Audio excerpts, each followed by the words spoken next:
Hola, buen día. Por favor, me confirman si me escuchan y están viendo la imagen para que continúe. Buen dinero se vea y se escucha, Inge. Ok, gracias. Bueno, vamos a hablar ahora, como les había dicho, la anterior clase era una clase de introducción nada más a lo que es eh, la parte la parte, la estructura del pavimento que se coloca apoyado sobre el suelo de subrasante. ¿Ya? Entonces vamos a ver todos los elementos uno por uno, o sea, vamos a ver con detalle, en este momento vamos a ver las capas granulares de la estructura, posteriormente vamos a ver lo que es las capas de rodadura, los tipos de capas de rodadura.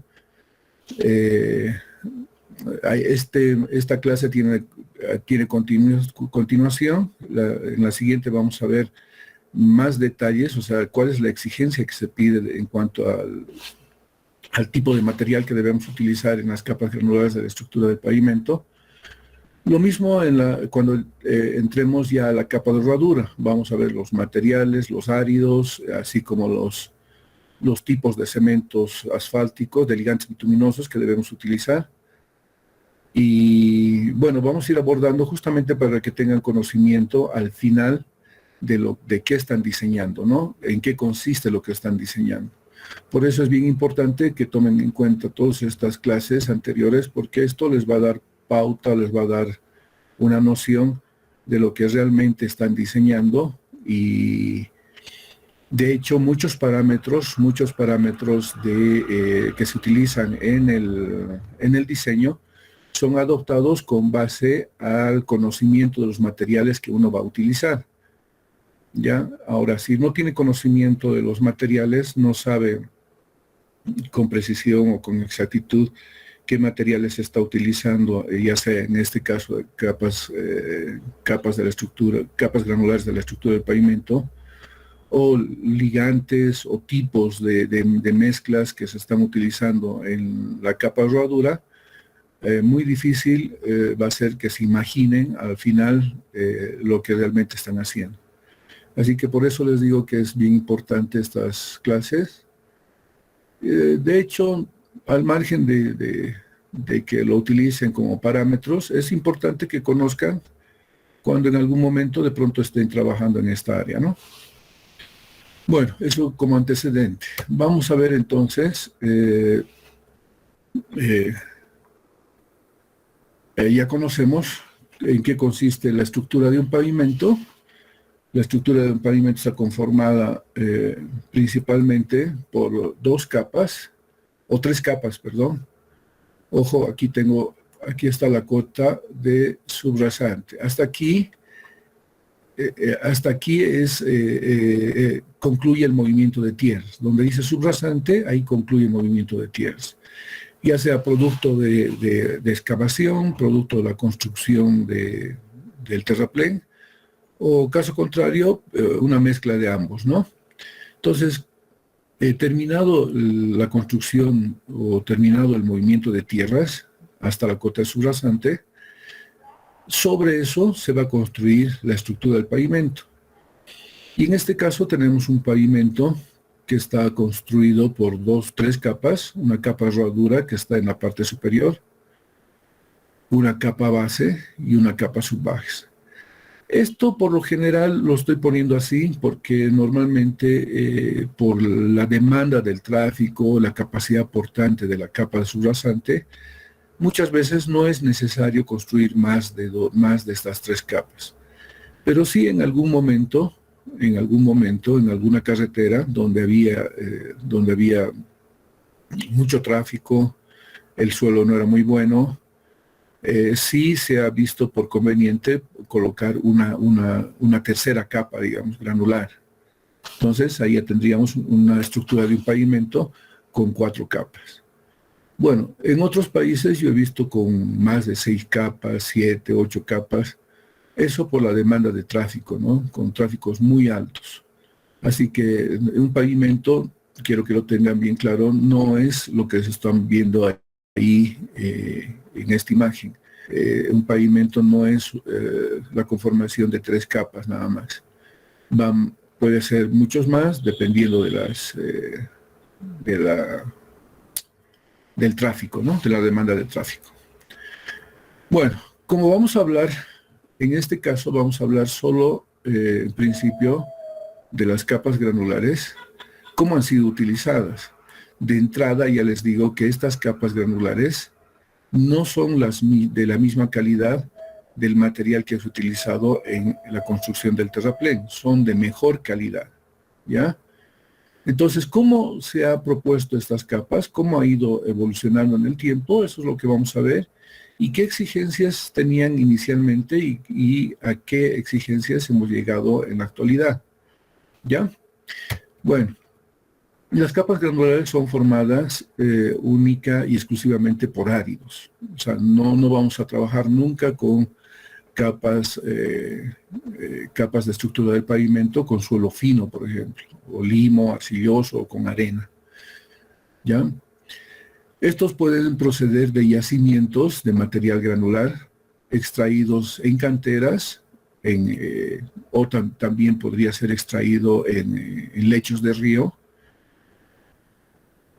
Incluso se puede utilizar subproductos industriales. Últimamente se ha estado utilizando en el mundo, dada la carencia que existe en materiales granulares, por un lado.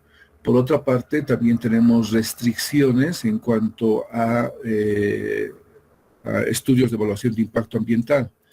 Entonces, todo proyecto, por lo menos en la parte vial, tiene su estudio de evaluación de impacto de impacto ambiental. Entonces puede que de pronto yo haya encontrado el material, o sea, que cumple todas las características exigidas en las especificaciones técnicas, pero de pronto resulta que justo en esa formación existía una pintura rupestre, digamos, ¿no? Y los ambientalistas, el equipo de ambientalistas, no se olviden que en el equipo de ambientalistas hay abogados, hay antropólogos, sociólogos, arqueólogos, un montón de profesiones que hacen de que de alguna manera se preserve el medio ambiente, ¿no? Y todo lo que rodea, digamos, en cuanto a lo que es preservar hitos históricos, algo así. Entonces, como les decía, de pronto he encontrado una serranía que tenía un material, el mejor de todos, de buena calidad, que cumplía con todo. Pero como encontramos una pintura rupestre, ahí ya tenemos una restricción que no podemos ni tocar ni levantar una piedra. Entonces, por ese hecho, últimamente se están tratando de hacer combinaciones utilizando subproductos industriales, que en las siguientes clases vamos a ver cuáles son esos, ¿ya? Pero aquí en Bolivia sí se ha hecho ya algunos trabajos. Les voy a mostrar algunas fotos de cómo se ha utilizado la escoria, por ejemplo, de la fundición de Vinto, de Oruro, y algunos desechos de mineros también, ¿no? Así que vamos a ver en las siguientes clases todos esos detalles. Bueno, la historia de las carreteras, un poquito quiero que veamos cómo ha ido evolucionando el pavimento. O sea, no es que desde hace millones de años nosotros estamos construyendo los pavimentos tal cual lo hemos visto en la primera imagen que les he pasado. Ha sufrido un proceso de evolución, todavía está en proceso, todavía se están haciendo algunos cambios. Así que quiero un poquito ponerles en contexto cómo ha ido evolucionando esto. Y a medida de que vamos viendo cómo ha ido evolucionando los pavimentos en el tiempo, vamos a ir viendo qué materiales se han ido utilizando en estos pavimentos, que inicialmente no tenían ni siquiera un concepto de pavimento, ¿no? O sea, no se diseñaban, simplemente por conceptos empíricos se tomaban decisiones para construirlo.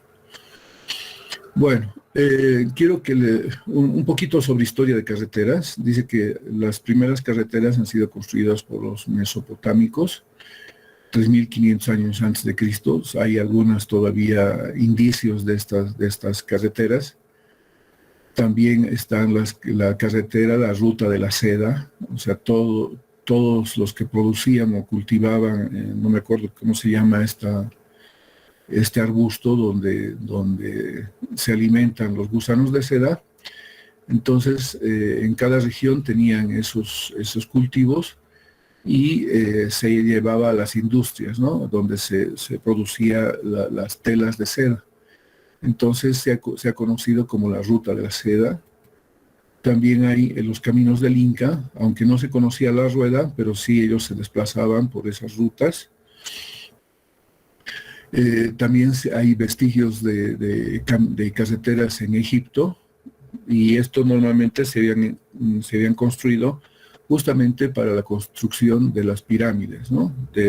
Hay de muchos puntos. Se dice que en el lugar donde se han construido las pirámides no hay esas rocas de ese tamaño, pero sí han sido traídas de otro lugar. Entonces también existen esos caminos, esos caminos. Ya en el año 312 a.C.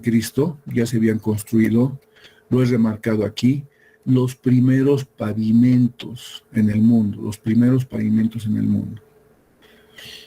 Luego los franceses, con la conquista de Napoleón y otros, han tenido que construir los caminos, los han ido manteniendo, y han creado una red aproximadamente de 24.000 kilómetros.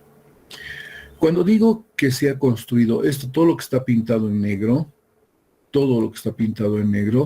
es que ellos han llegado a la subrasante nada más. Subrasante. Digamos, este era el terreno natural. Lo que ellos hacían nada más era una cosita así, una nivelación, un corte, y lo dejaban ahí. Esta era la cota de subrasante y estaba construida. Entonces, es todo lo que está en negro, era esto acá, ¿ya? O sea, es decir, que siempre llegaban a la cota de subrasante y nada más. O sea, terminaban de construir, hacían cortes, probablemente tal vez algunos rellenos, pero terminaban una cota y era solamente a la cota de tierra, ¿no? O sea, tierra es el terreno natural en realidad. Entonces lo único que hacían era igualar, nivelar, y todos esos caminos que he mencionado aquí, todos ellos de los mesopotámicos, chinos, egipcios, los franceses, han sido siempre a nivel de subrasante, ¿ya? Ahora lo he marcado de rojo porque los romanos sí han tenido un concepto de construcción de pavimentos, que es lo que vamos a ver a continuación. Bueno, la historia de los pavimentos inicia prácticamente con nuestra civilización, cuando se construyeron las vías romanas. Dice que hay algunos textos que se han construido alrededor de 80.000 kilómetros, 29 rutas, que son las que ustedes ven ahí. O sea, ¿por qué se han construido estos caminos? Estos caminos donde se tenía pavimento, se han construido justamente para la expansión del Imperio Romano, ¿no? Entonces ahí es lo que dice el dicho, ¿no? Todos los caminos, ¿alguien sabe qué dice el dicho? Todos los caminos te llevan a Roma. Exacto. Entonces, todos los romanos se han preocupado por construir ya no carreteras a nivel de subrasante. Lo que ellos han hecho ha sido construir una estructura que la han denominado pavimento, y ese es uno de los primeros pavimentos construidos en el mundo, ¿no? En estas carreteras, en estas rutas, se han construido la estructura del pavimento. Un poquito para entrar ya en detalle lo que vamos a ver a continuación, cómo ha ido evolucionando el uso de los materiales granulares en lo que se ha denominado pavimento, vamos a hacer recuerdo de la granulometría, ¿ya? Existen estos tres tipos de usos granulométricos. Uno sería el mal graduado, existe una graduación uniforme de tamaños, fíjense, uniforme, tamaños uniforme, es decir, áridos del mismo tamaño, ¿ya? Existe también lo que se llama suelos bien graduados, donde existe la graduación continua de tamaños, es decir, que de un tamaño grande a un tamaño pequeño, de manera continua va disminuyendo en tamaño. A eso se llama granulometría, un suelo bien graduado, o conocido también como granulometría continua. De todo esto vamos a hablar, por esto estoy haciendo simplemente un recuerdo de lo que ustedes no sé si han llevado en suelos 1 o suelos 2, pero es importante que conozcan que también existe esto de suelos de graduación discontinua. ¿Qué quiere decir esto? Que existe un tamaño de áridos donde falta un entremedio, un tamaño, ¿no? A eso se le llama granulometría discontinua. Entonces, como verán, vamos a ver ahora cómo han ido evolucionando nuestras carreteras, nuestros pavimentos, por decirlo así, utilizando este tipo de granulometría hasta la fecha, ¿no? Me voy anticipando, los romanos han utilizado este tipo de granulometría, los romanos, entre medio, después de los romanos, han utilizado este tipo de granulometría, y finalmente lo que actualmente estamos utilizando son estas granulometrías continuas, ¿no? Entonces vamos ya yendo a ver el suelo mal graduado. Existe una graduación uniforme de tamaños, es decir, del mismo tamaño, y es así con este tipo de granulometría que se han construido los primeros pavimentos en Roma, ¿no? Mejor, no en Roma, construido en todo lo que es Europa y el Asia. Pero los romanos han sido autores de la construcción de este tipo de pavimentos. Dice que en la parte superior, en la parte en la capa de rodadura, se utilizaban bloques de piedra trabajados especialmente para tener una superficie lisa, y todos estos bloques estaban apoyados sobre capas granulares, como ven aquí. Entonces, estos son los bloques de piedra lisos que le daban una superficie de rodadura, digamos, cómoda. Y todos estos bloques estaban apoyados sobre materiales de granulometría uniforme. ¿Ya? Esta estructura del pavimento que los romanos han inventado tenían granulometría uniforme.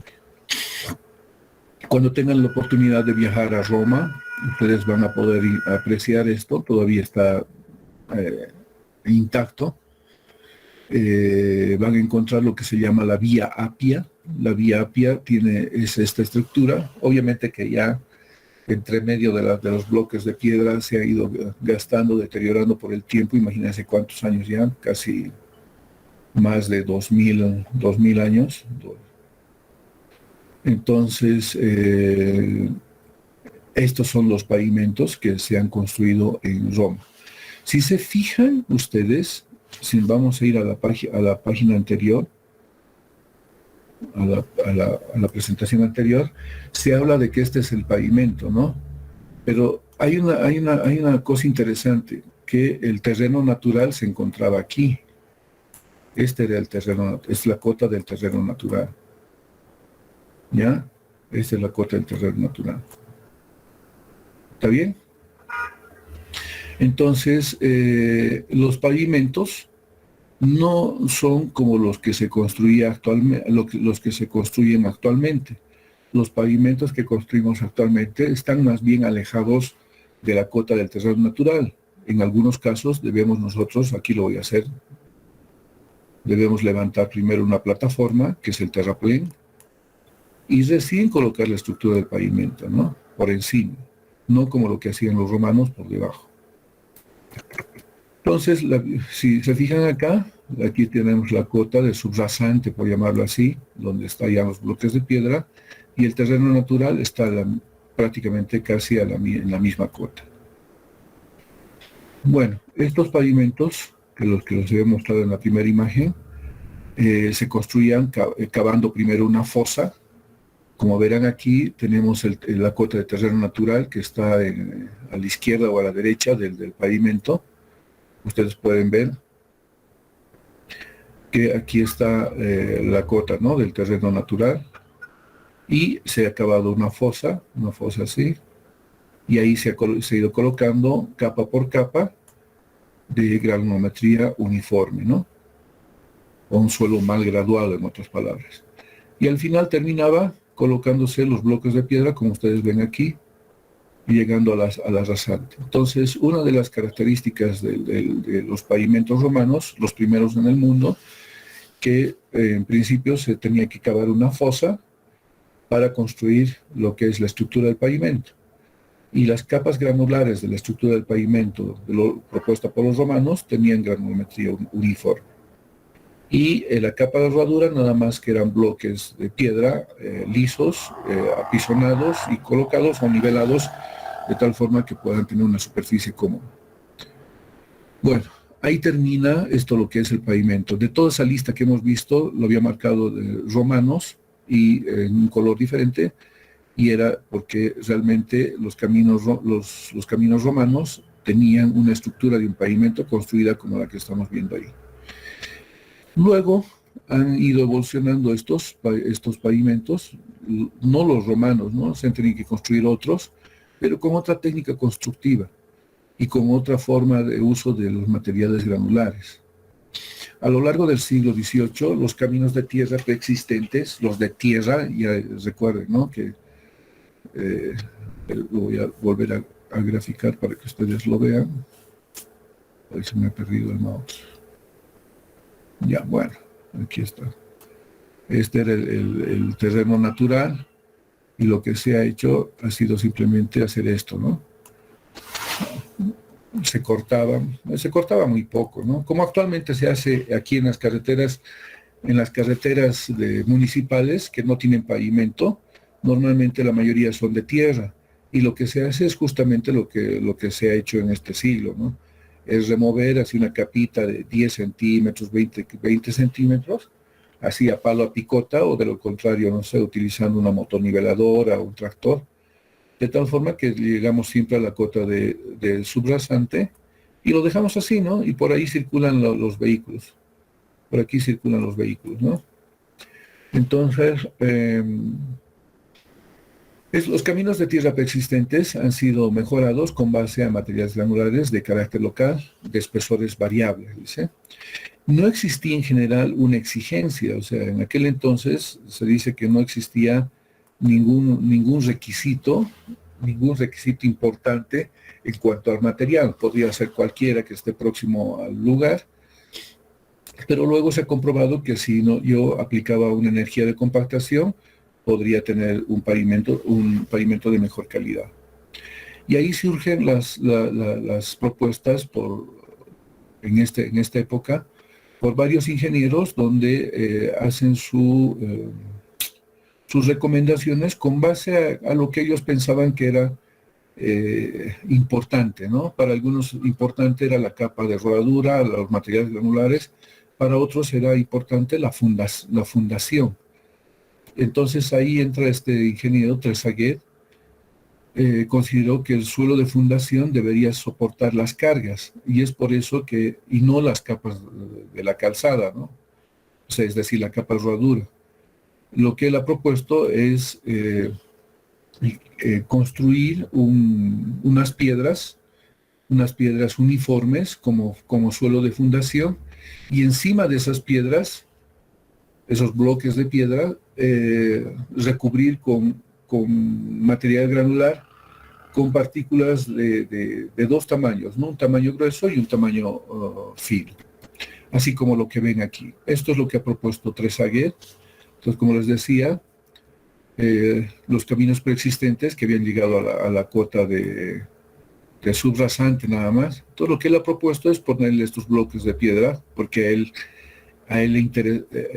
pensaba de que la fundación iba a ser lo más importante que esta capa superior, donde había material grueso, y además encima del material grueso había un material fino, ¿ya? Así se construía. Ya se sabía que aplicando energía de compactación, estos caminos podían estar en buen estado, o sea, más estables inclusive. Luego apareció Telford. Él también dice que utilizó el mismo sistema de Tresaguet. Lo que él decía era hacer una excavación de una zanja, igual que los romanos, instalar cimientos de roca pesada, aplicando los mismos conceptos de Tresaguet, ¿ya? Mejoró el soporte de la piedra cuidadosamente seleccionada, o sea, ahora sí ya había unas ciertas exigencias respecto a los tamaños y al tipo de piedra que se debe utilizar, sobre los cuales se colocaba material granular, como les había dicho, una primera capa de material grueso y una capa de material fino.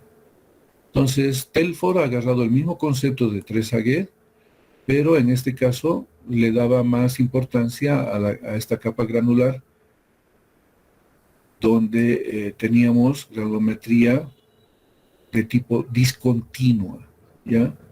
Granulometría de tipo discontinua tenía esta capa. Se utilizaba primero el material grueso y encima se utilizaba el material fino. Obviamente siguiendo la misma recomendación de Tresaguet, donde decía que había que colocar piedras desde un tamaño menor hasta un tamaño mayor. Entonces aquí la fundación de él era, de Tresaguet, era uniforme, ¿no? Bueno, es así como se construía la propuesta de Telford. Y finalmente apareció lo que es el ingeniero John McAdam, que al final propuso el inventor que hasta la fecha todavía en algunos lugares se anda construyendo, denominado macadam. Alguna vez ustedes van a escuchar hablar de ese término que se llama macadam, y es el que nos sirve para tener una superficie cómoda, pero con material granular, ¿no? Sobre la superficie de tierra, ¿no? Entonces, el mismo está construido, dice, con un conjunto de áridos de granulometría discontinua, fíjense. ¿Qué tipo de granulometría han utilizado los romanos?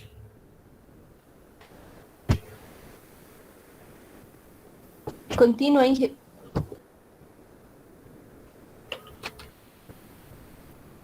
Mal graduada. Un suelo mal graduado, ¿no? Un suelo mal graduado que se le conoce como granulometría uniforme. Entonces ya hemos pasado de esa granulometría uniforme, un suelo mal graduado, a granulometría discontinua. ¿Y discontinuo qué quiere decir? Donde tengo un árido grueso por un lado y tengo por el otro extremo un árido fino, ¿no? Entonces, ese material ha sido utilizado en la construcción de esta propuesta de Macadam. No se olviden de este término en alguna oportunidad, si de pronto están trabajando en una carretera vecinal y no están haciendo pavimento y solo tienen tierra, han llegado a la cota de subrasante, es decir, a terreno natural.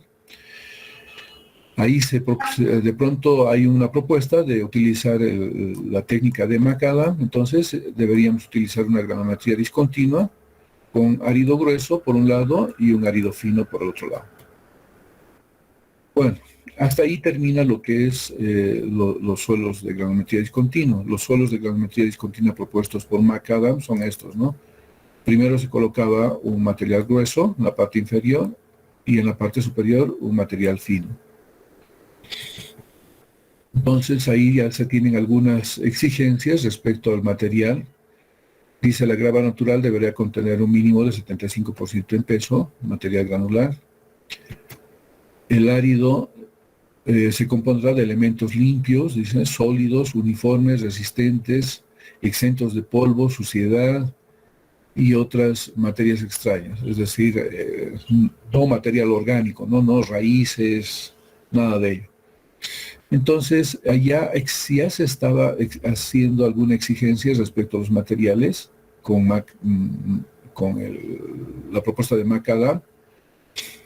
Luego, sobre ese material grueso se colocaba un material fino, podría ser arena natural, o simplemente el detritus de la trituración del material, ¿no?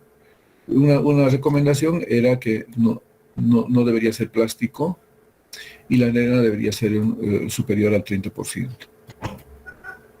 Bueno, eso es cómo ha ido evolucionando. Se ha ido construyendo un pavimento bajo ese concepto de tener una superficie de rodadura, utilizando una superficie de rodadura cómoda, utilizando materiales granulares. En este caso, tanto de Telford, Tresaguet y Macadam han utilizado granulometrías discontinuas, ¿no? Vamos a ver más adelante que también en el transcurso se ha ido modificando y se ha ido exigiendo ciertas características físicas del material. Un poquito para recordar, para que ustedes se imaginen de qué estamos hablando. Esta es la diferencia entre lo que es un material de canto rodado y un material triturado o chancado.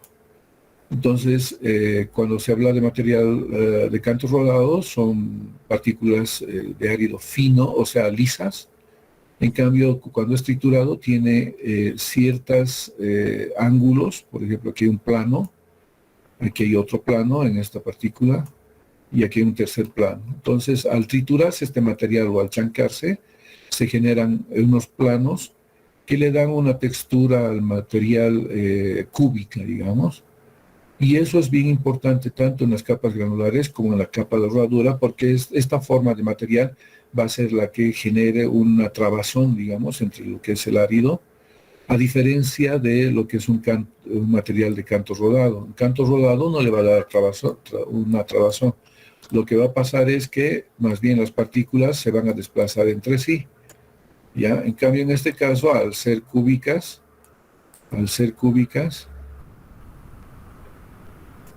se traban, ¿no? Entonces esa es la diferencia. Ahora actualmente trabajamos bastante con esto. Tratamos de evitar no trabajar con esto, pero sí en la selección de material de capa subbase pueden pasar ciertas partículas, ¿no? De hecho, se exige una cierta cantidad de material a la fecha de material con caras fracturadas. Cuando se habla de caras fracturadas, me refiero a estos planos, ¿no? de fraccionamiento. Bueno, finalmente Macadam terminó de retirar lo que es estos bloques de piedra y sí se construía con material granular grueso, y sobre el material granular grueso se ponía un material fino. Como podrán ver, en todos estos siempre hemos hablado de material grueso y material fino, por lo tanto sí, se ha ido utilizando siempre una granulometría discontinua, ¿no?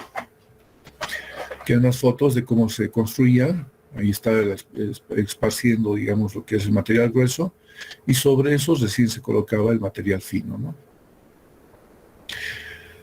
Bueno, el crecimiento del tráfico vehicular ha obligado al uso de la inclusión de capas de rodadura. O sea, hasta Macadam, la capa de rodadura era la misma estructura y era de tierra, ¿no? O sea, material granular. Pero ya con el crecimiento del tráfico se ha propuesto nuevas capas de rodadura, no tan iguales como las que conocemos actualmente, pero lo importante en la capa granular es de que hubo un cambio, ¿no? El Macadam ya no se utilizó como pavimento, lo que dio lugar al nacimiento de las capas granulares de granulometrías continuas ahora. Actualmente todavía seguimos construyendo nuestros pavimentos con granulometrías continuas. Entonces esto es una granulometría continua y esto también es una granulometría continua. ¿Ya? Entonces un suelo bien graduado tiene una granulometría continua y este es el que actualmente nosotros estamos utilizando en las capas de la estructura del pavimento, las capas granulares de la estructura del pavimento. Voy a hacer un paréntesis solamente para complementar lo que había dicho antes. El crecimiento del parque automotor ha hecho de que la capa de rodadura se vaya mejorando.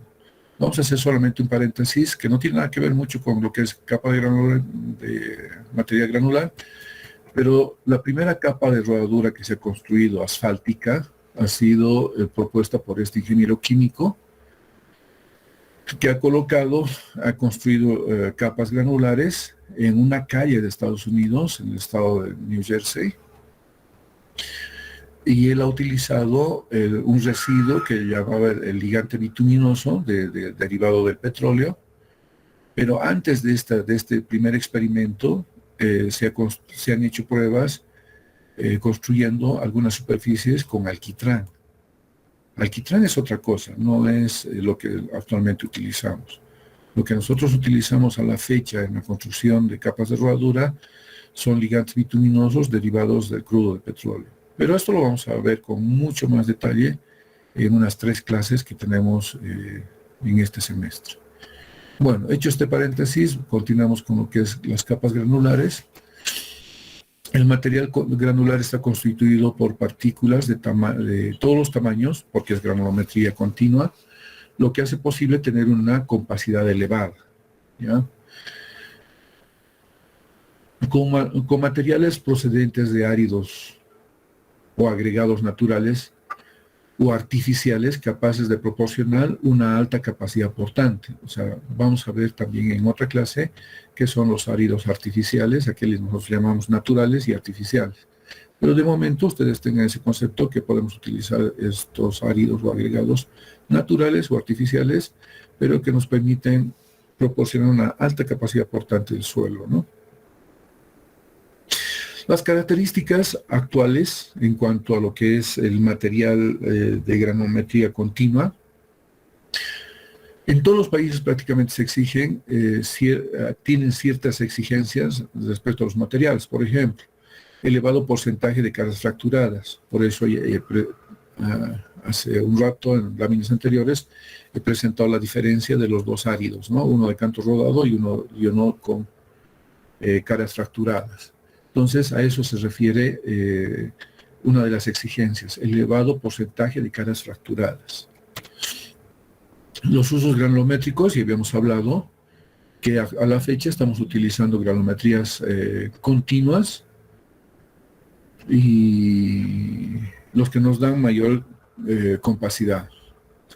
Dureza, para evitar el redondeo y evitar la caída del rozamiento, es importante la dureza. Actualmente la dureza nosotros lo estamos verificando a través de qué tipo de ensayo. ¿Alguien me puede ayudar?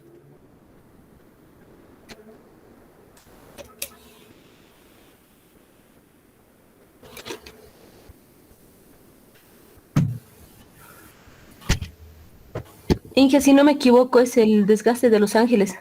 Bien, está bienísimo. ¿Quién eres? Chris Geraldini. Chris, sí, está bien, lo que dices, Geraldine, está bien. La dureza se verifica a través del ensayo de Los Ángeles, pero ahora si tengo alguna ligera duda o de pronto estoy en el límite, digamos, en cuanto a los resultados del ensayo de Los Ángeles, puedo también verificar a través de los ensayos de solubilidad, ¿no?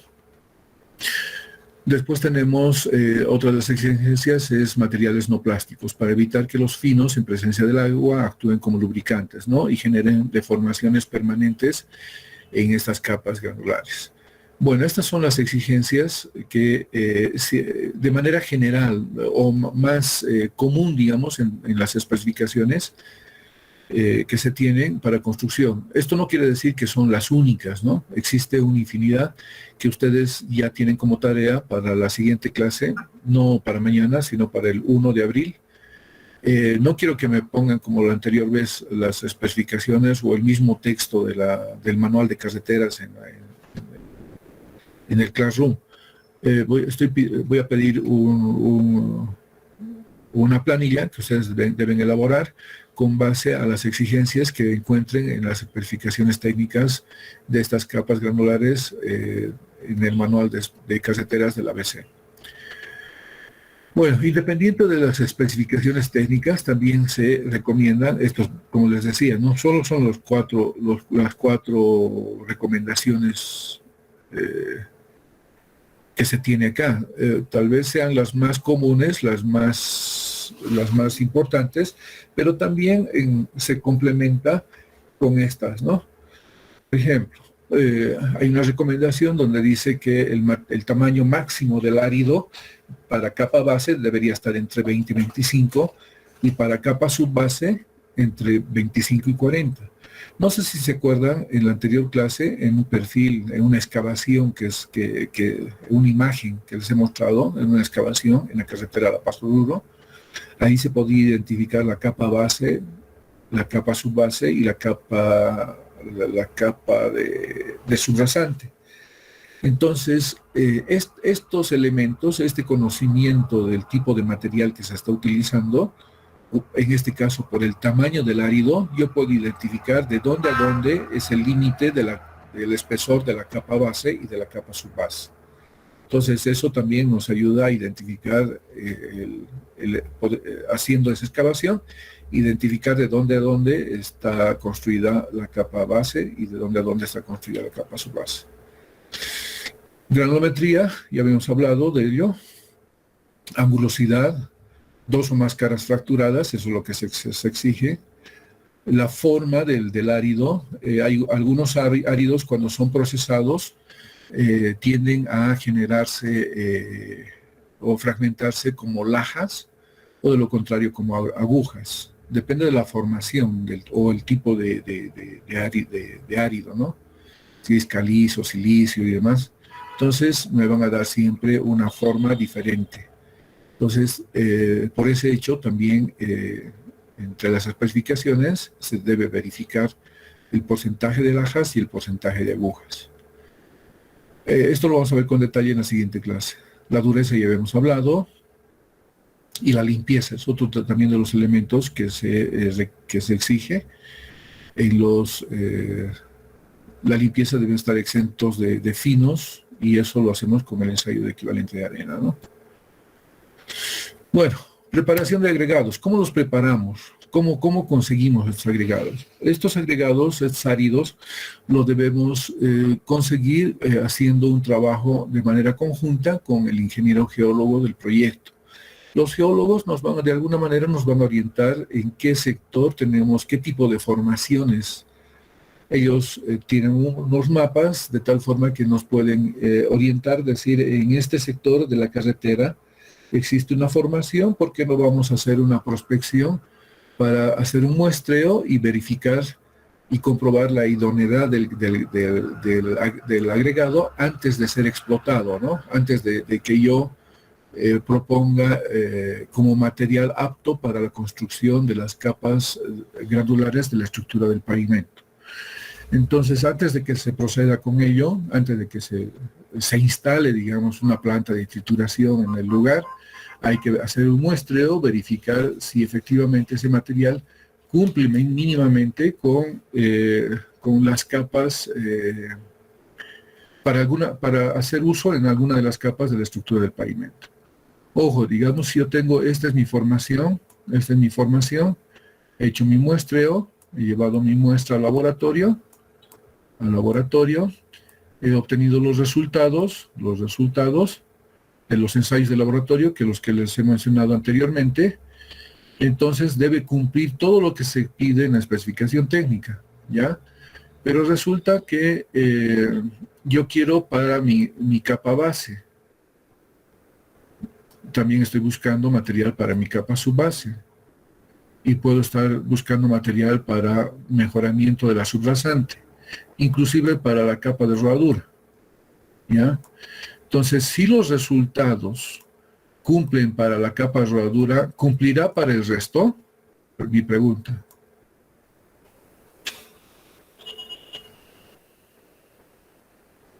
Sí, ingeniero. Les había dicho ya en la anterior clase, lo voy a dibujar de esta manera. Digamos, este es el terreno natural. Yo voy aquí a al terraplén y construyo mi capa subbase, mi capa base, mi capa de rodadura y demás. Entonces la calidad de los áridos siempre va a ir subiendo, Si bien aquí, ¿cuánto pedimos para el cuerpo de terraplén? ¿Recuerda alguien? ¿Cuánto de CBR?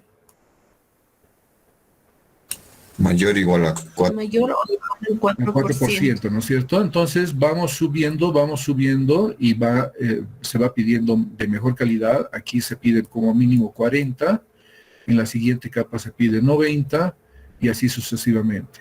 Esto en cuanto al CBR. En cuanto a la calidad del árido, en resistencia, también esto va subiendo. Entonces, si cumple para la capa rodura, obviamente va a cumplir para los demás, ¿no? Pero puede que los resultados del ensayo de este banco solamente me cumpla para capa base.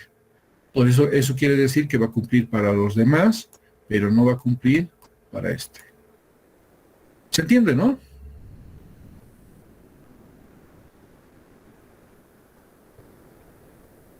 Hola. Sí, Inge. Ya. Entonces lo propio, ¿no? De pronto este es un banco muy grande, de gran magnitud, tiene la cantidad suficiente para poder trabajar en la capa, para toda la estructura granular, digamos, del pavimento. Entonces, pero de pronto solo me sirve para capa subbase. Entonces sirve solo para abajo, no me serviría para esto, tampoco para esto. ¿Ya? Entonces, así como debemos verificar la idoneidad antes de que nosotros podamos hacer una explotación masiva, ¿no? Se debe comprobar los procesos de trituración y selección, así como los de dosificación, objeto de contar con las granometrías requeridas.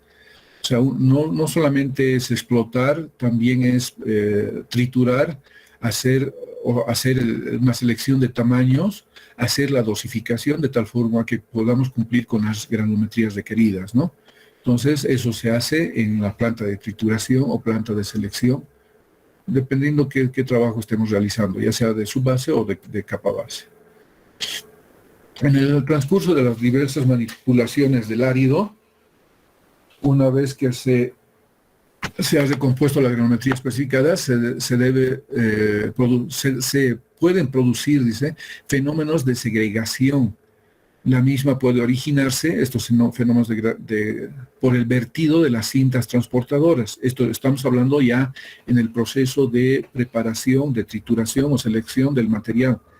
Estos materiales son transportados a través de cintas transportadoras a unos acopios, donde se forman unos conos,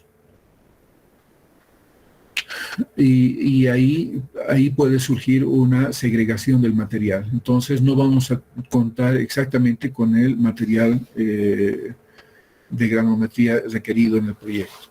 Entonces hay que tener cuidado con ello. En las operaciones de carga y descarga de los camiones también es importante ver cómo estamos procediendo con la carga y descarga para evitar esos fenómenos de segregación del material. Nosotros debemos tener un material de granometría continua de manera continua, bien homogéneo en todo el espesor de la capa que estemos trabajando. Durante el acopio, la caída del material de alturas considerables y formaciones de acopios cónicos hace que también de pronto se vaya segregando. No sé si ustedes han debido hacer alguna vez jugando con arena o tierra, ustedes botan material así, se va a formar una especie de cono y por lo general el material fino se queda en esta parte y el material grueso viene a esta parte. Entonces ese es uno de los problemas que nosotros debemos evitar en la caída de los materiales cuando estemos haciendo el proceso ya sea de selección o de trituración del material. La puesta en obra también es bien importante, o sea, debemos, si bien las volquetas nos pueden dejar, esta es la plataforma, nos pueden dejar formando conos así, en camellones, como les había dicho, se denomina así.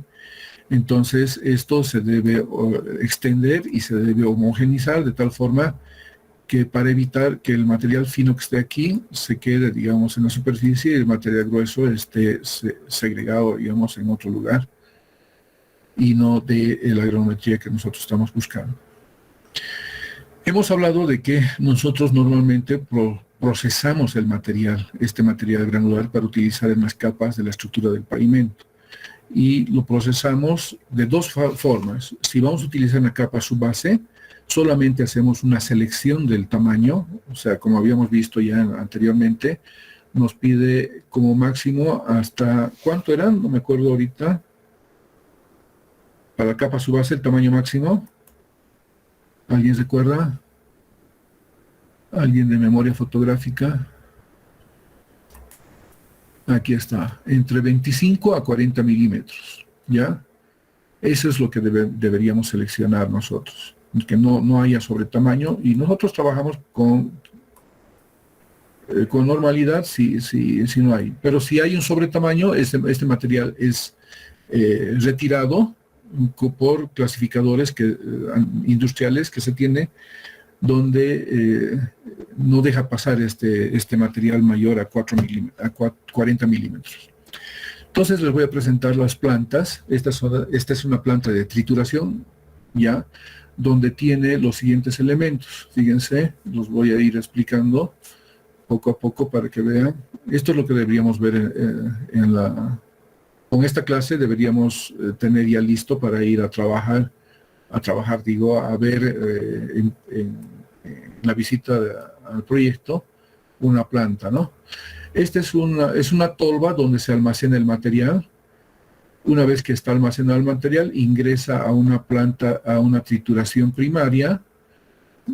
Luego el material triturado es transportado por acá, pasa por otra correa transportadora, bandas de traslado aquí se llama, viene a una clasificadora. Esta clasifica un tamaño. Imagínense un tamiz, pero un tamiz industrial, un tamiz grande, enorme. ¿Ya? Entonces aquí tienen varias bandejas, de tal forma que un material está viniendo por este lado y el otro está yendo por acá, los materiales que ha sido retenido en las bandejas, ¿no? Y finalmente, el sobretamaño, el que no ha pasado el tamiz, entra a una trituradora secundaria, ¿ya? Y una vez triturado en la secundaria, bueno, podría ser ¿no? Suponiendo que estos conos han pasado a la primaria, estos conos han pasado a la trituradora primaria, y este cono es el acopio de la trituradora secundaria, ¿ya? Entonces es así como se procede a la trituración del material.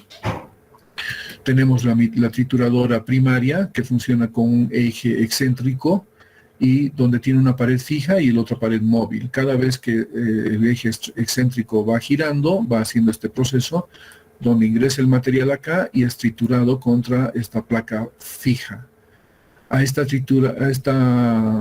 trituradora primaria se le conoce como trituradora de mandíbula, así se le conoce, no sé por qué. Tal vez porque aparenta tener nuestra forma de mandíbula, ¿no? Una es la que se va moviendo contra los dientes superiores, por decirlo así. La mandíbula, la que tenemos, es la que cuando nosotros comemos es la que más se mueve, ¿no? Para triturarla contra la parte superior de los dientes que están en el cráneo. Bueno, esta es la trituradora primaria. El sobretamaño que es retenido acá, el sobretamaño va a pasar por una trituradora secundaria que se llama de cono. También tiene un eje excéntrico de tal forma que el material, el sobretamaño que ha quedado, pasa por acá y lo tritura como lo que ustedes ven ahí. Esta trituradora de cono también puede ser sustituida, esta es sí o sí la de mandíbula.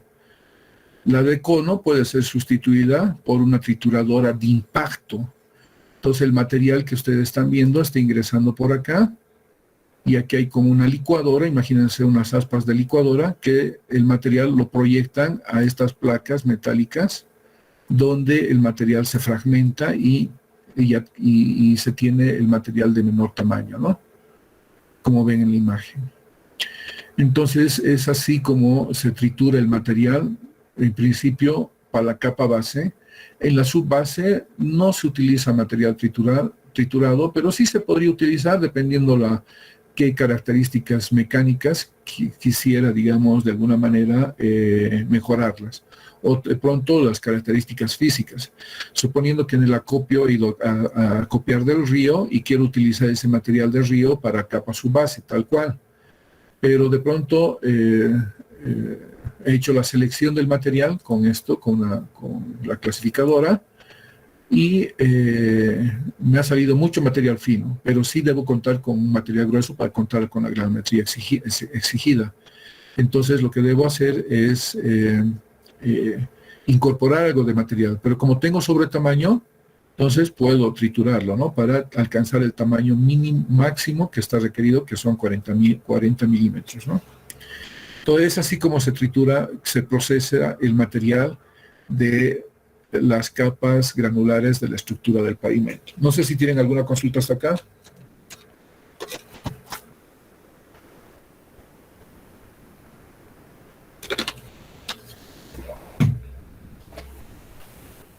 Ingeniero, Dale, te escucho. ingeniero, buen día. Esta planta de trituración, ¿cómo se escoge el lugar donde va a ser más óptimo para la vía?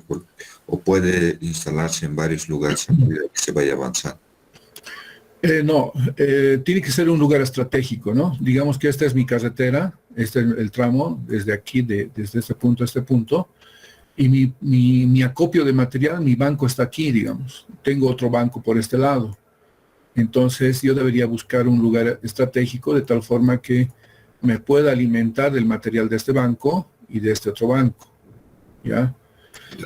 Entonces esto estaría, mi planta estaría en un lugar por acá, pero que va a abastecer hasta esta punta y hasta esta otra punta del camino. O en caso de que sea único banco, el único banco, digamos que este va a ser mi único banco, normalmente la planta debería estar esta es mi planta, ¿no? La que está con X. Debería estar próximo al acopio del material. Entonces, desde aquí abastecería aquí hasta aquí y desde aquí hasta acá. Todo depende, ¿no? O sea, hay algunos que trabajan con 2 plantas para evitarse un poco lo que es, para ahorrarse, digamos, el costo de transporte del material. Todo depende, o sea, no hay una receta, pero normalmente es así como les he explicado cómo se adopta, digamos, el lugar de instalación de la planta. Ahora existen plantas móviles, ¿no? O sea, yo trabajo con una planta, como la que voy a mostrar a continuación. Esta es una planta móvil. La que hemos visto es una planta fija. Ya está ya bien construida, fijada en el terreno y con todos los elementos. En cambio, esta es una planta móvil. Si ustedes ven aquí, este tiene orugas ahí y este es como un transformer. Va planito, o sea, como un camión, ¿cómo se llama? Como un tráiler. Se lo coloca en un tráiler, una chata le llaman, y va así como un transformer planito, y después los brazos se van abriendo a todo lado y funciona así, ¿no? Es móvil, se puede mover donde se requiera. No sé si he respondido a tu pregunta, Monasterios. Sí, ingeniero, muchas gracias. Entonces puedes trabajar también con una planta móvil como esta, ¿no? Bueno, ahí está otra vista de la planta móvil. Aquí ustedes podrán ver, esta es la tolva de almacenamiento. Aquí tiene la tolva. Bueno, por aquí debe estar la trituradora. Esta es la clasificadora. Y estas son las correas transportadoras, ¿no? Las que van a generar los acopios cónicos. Ahora hay un brazo que puede venir por este lado y hay otro brazo por este otro lado, o al otro lado y así. Entonces, como les decía, es como un transformer donde va a aparecer como lo que hemos visto en la primera imagen, ¿no? Va a aparecer algo así después. O sea, algo como esto, digamos, ¿no? Pero más cortito. Esto estaría un poco próximo acá. ¿Listo? Es posible utilizar ese tipo de plantas. La que hemos visto en ese esquema es una planta fija, esta es una planta móvil, y este también es una móvil porque es parte de un tráiler. Si se fijan, aquí están las ruedas, es parte de un tráiler Igual se engancha aquí a un tractocamión. Imagínense, este es el tractocamión. Uy, estoy haciendo mal. Ahí, y aquí está la rueda, ¿no? Se engancha a un tractocamión y se traslada todo. Obviamente que no con sus brazos no extendidos, ¿no? Los brazos se los apega hacia el bloque central. Entonces aquí está el acopio, aquí se almacena el material en esta tolva, aquí está el eje excéntrico. Cuando vean un eje excéntrico instalado de manera vertical, es una trituradora primaria, y si lo ven este eje en sentido horizontal, y aquí está el cono, ¿no? Es una trituradora de cono. Ahí están los acopios cónicos. Esta es la distancia que les había dicho que hay que ir controlando para que no tenga una caída muy alta. Si cae muy alto, el fino se va a quedar aquí y el material grueso va a estar aquí al borde, ¿no? Al borde del cono. Este material, si ven aquí, es de diferente color, es porque se está preparando un material para hormigones, ¿no? Tiene que ser un material limpio, además de triturar, se está lavando el material. Bueno, estos son los apoyos de las cintas transportadoras, y tienen unos ganchos de tal forma que yo pueda mover esto y pueda bajar o subir la altura de esto, ¿no? Bueno, como lo que les había dicho, esto es un tráiler, es un camión ya fijo, ahí están sus llantas. Y aquí adelante es donde se engancha a un tractocamión que va a hacer que lo traslade de un lado al otro. Bueno, aquí hay otro tipo de planta, por ejemplo, esta es una planta fija, aquí no hay orugas, no hay ruedas, pero está colocado sobre ya una fundación de hormigón.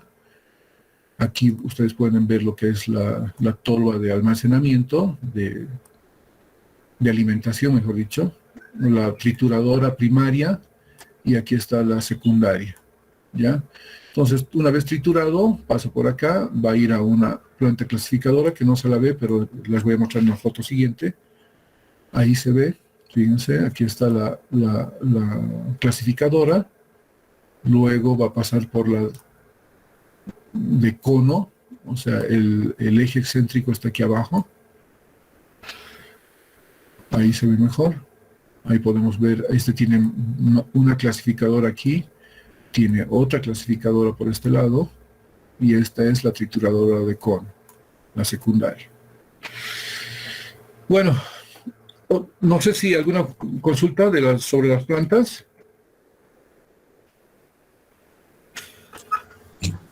Ingeniero, buen día.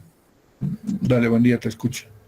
Ingeniero, ¿las fuentes de alimentación de estas plantas son gasolina, ingeniero, o existe alguna con energía eléctrica? Algunos son con generadores y algunos son con gasolina.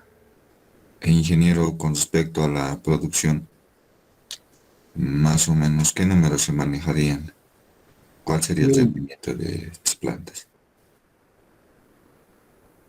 A ver, hay plantas que trituran, que producen materiales como que de 40 cubos hora, 40 cubos hora, hasta 80, 100, ese tipo de plantas he visto.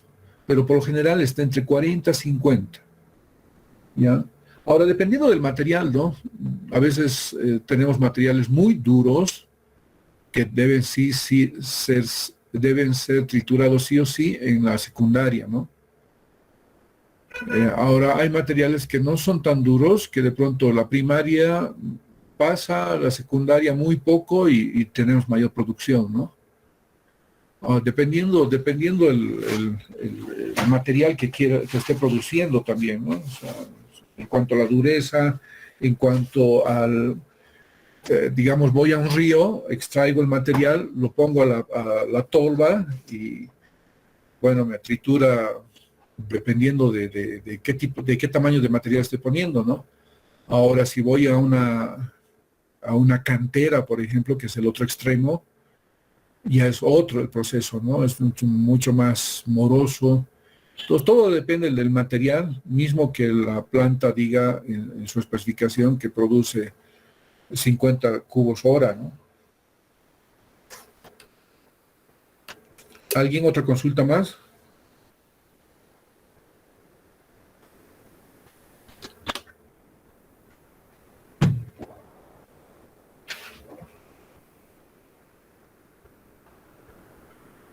Creo que no hay, ¿no? A ver si alguien me dice no hay, paso.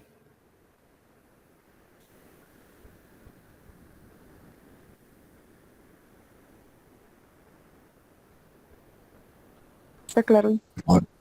Ok, gracias. Bueno, entonces, no se olviden, no es cualquier material el que utilizamos como resumen, ¿no? Actualmente, no es cualquier material que utilizamos en la construcción de las capas granulares de la estructura del pavimento. Ustedes ya tienen que estar conscientes de que el material es procesado. El material puede ser triturado o puede ser simplemente seleccionado. ¿Ya? Ustedes van a ver en la especificación técnica de la capa subbase, no es necesario triturar, aunque en algunos casos se exige un cierto porcentaje de material triturado.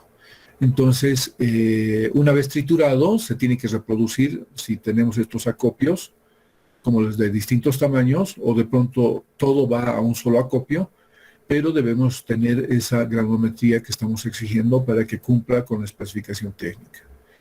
¿Ya? Entonces no es cualquier material, son materiales procesados, reitero, de buena calidad, que cumplan ciertas características físicas como características mecánicas del material.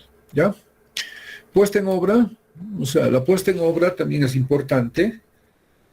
Debemos siempre tratar de que no la granulometría continua que se ha exigido en estas capas granulares esté siempre controlada, tanto en las descargas, digamos, de las tolvas, o sea, cómo voy a descargar.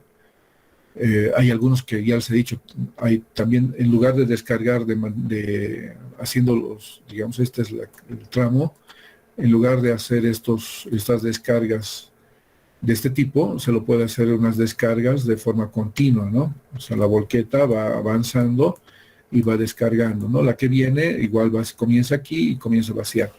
Entonces es una forma de descargar, ya sea de manera continua o generando estos camellones, ¿no? Entonces eso también hay que ver con cuál de esas descargas me va a ir mejor, siempre tratando de economizar las labores de los equipos, ¿no?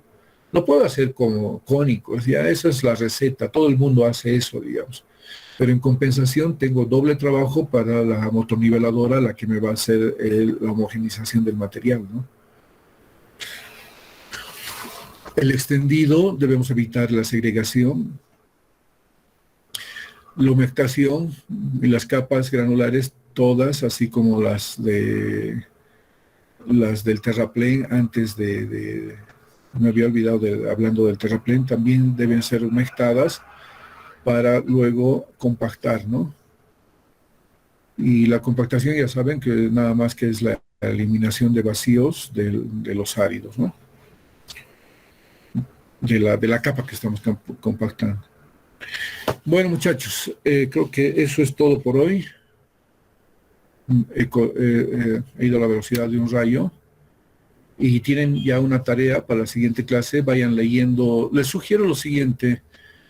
Tenían que imprimir, no sé si ha salido la publicación en el Classroom de la tarea, pero lo que tienen que hacer es imprimir lo que es capa base, capa subbase y capa de rodadura, si no me equivoco, de mezcla asfáltica, y vayan remarcando las exigencias. Por ejemplo, dice dureza del material, ¿ya?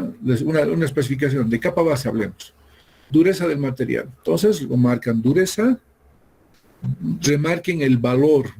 O sea, la dureza dice 45%. Hay máximos, hay mínimos y hay rangos, ¿no? En las especificaciones dice, el mínimo debería ser tanto, máximo debería ser tanto, el desgaste debería ser máximo 45, dice.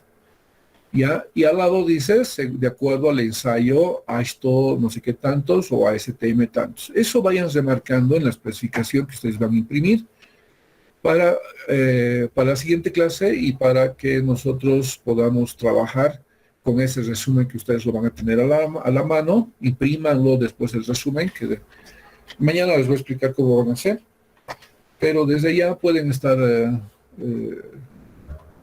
marcando lo que les estoy diciendo, ¿no? El ensayo que se exige, el valor mínimo o máximo, o el rango, ¿no? En algunos casos dice debería estar en este rango, entre 8 y 13, digamos. ¿Ya? El resultado X, no sé, porcentaje podría ser. Entonces vayan remarcando y además a su lado siempre dice el ensayo, ¿no? A estos número tantos, a STM número tantos. Les recomiendo que vayan haciendo eso y nada más, pues no sé si tienen alguna otra consulta.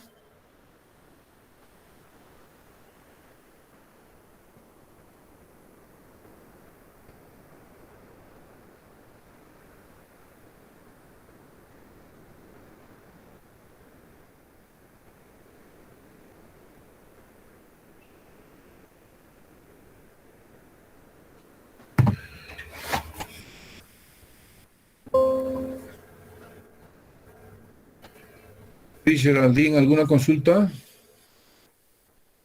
Y monasterios creo que son los únicos dos que están en clase.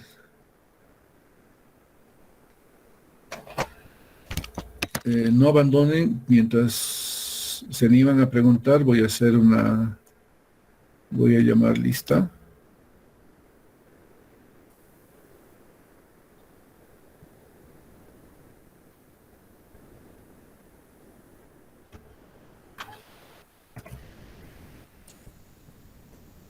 Ingeniero, Dale, monasterios. para el caso de conseguir material que ya está procesado para vías urbanas, ¿existen lugares de donde se puedan adquirir y a qué precio más o menos, si es que supiera, ingeniero? Vías urbanas. A ver, les voy a explicar la experiencia que tengo con los de Emavías. Emavías produce mezclas asfálticas. Emavías es una empresa, ¿cómo se diría? Una empresa que genera sus propios recursos, ¿ya? Pero es del municipio de La Paz. Una empresa del municipio de La Paz que genera sus propios recursos. Y ellos venden tanto al municipio de La Paz como a otros municipios o a cualquier empresa mezclas asfálticas, ¿ya? Ellos no producen material granular, no producen. Ellos solamente compran cemento asfáltico y también compran este material granular para preparar sus mezclas asfálticas. Todo lo que ellos hacen no tienen, de hecho creo que antes tenían, pero los bancos que están cerca de la planta, que no sé si alguien conoce la planta de Emavías, está de la vivienda ferroviaria, de la curva de la autopista, donde está el Servicio Departamental de Caminos, bien al fondo, debe haber 1 kilómetro, 2 kilómetros al fondo. Dos, ¿Perdón? 2 kilómetros, sí.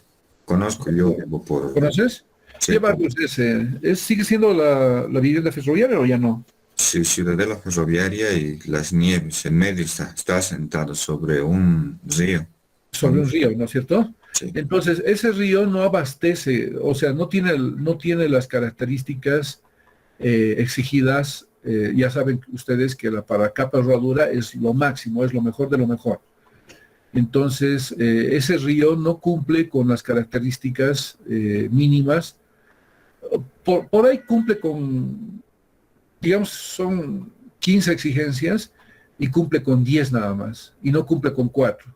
Entonces, de hecho, ya se lo descarta, ¿no? A no ser que quiera hacer alguna manipulación en cuanto a combinación de áridos de otro lugar y demás cosas.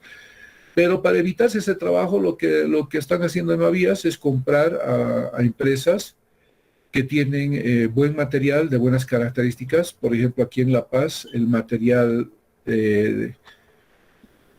no sé si conocen la población de Soncachi, ese es el camino a Copacabana, o sea, saliendo de Río Seco, un poquito más allá, un poquito digo, 10 kilómetros, no sé cuánto por ahí.